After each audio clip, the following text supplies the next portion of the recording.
தமிழை வெட்டிகளுக்கு ஓட்டு போட போகும் தமிழ் மக்கள் அனைவருக்கும் வணக்கம். தமிழ மக்களே, தமிழன்னா யார்? தமிழன் மனுஷன், மனுஷி, நாகரீகம். தமிழன்னா என்ன தெரியுமா? மானம், ரோசம், சூடு, சொரணை. இதில் முதல் இடத்தில் தமிழன். ஆக மானம், ரோசம், சூடு, சொரணை உள்ள நம்ம திமுகன்ற அநீதிக்கு ஓட்டு போடலாமா? வாக்கு செலுத்தலாமா?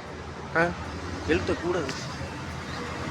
நீதிக்கு வாக்கு செலுத்துங்க, நல்ல செயலுக்கு வாக்கு செலுத்துங்க, நல்ல எண்ணத்தோடு வாக்கு செலுத்துங்க. மறுபடியும் சொல்கிறேன், உங்கள் நல்ல எண்ணம், உங்களுக்குள்ள ஒரு நல்ல எண்ணம் இருக்குதுங்களா? அதான் கடவுள். ஆக உங்கள் நல்ல எண்ணத்தை, உங்கள் நல்ல மனசை, உங்கள் தேவை அவசியம் அத்தியாவசியத்தை நம்ம தமிழை வெட்டி கழகத்துக்கு ஒப்படைங்க. 5 வருஷம் உழைக்க தயார்.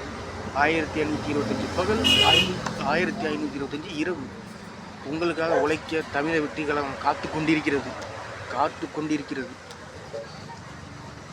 தமிழர்களே, நம்ம விஜய் மட்டும் நினச்சா பட்டது. நீங்கள் எல்லாம் நினைக்கணும். நீங்கள் கேள்வி கேளுங்க. ஓட்டு போடுற மக்கள் நீங்கள் கேள்வி கேளுங்க. அநீதி, அக்கிரம, அநியாயத்தை எதிர்த்து கேள்வி கேளுங்க. போராடுங்க. ஒன்றா சேர்ந்து போராடுங்க. சரிங்களா? வணக்கம். தமிழக மக்கள் வாழ்க. தமிழக வெற்றி கழகம் வாழ்க. நல்லதே நடக்கும். வெற்றி நிச்சயம்.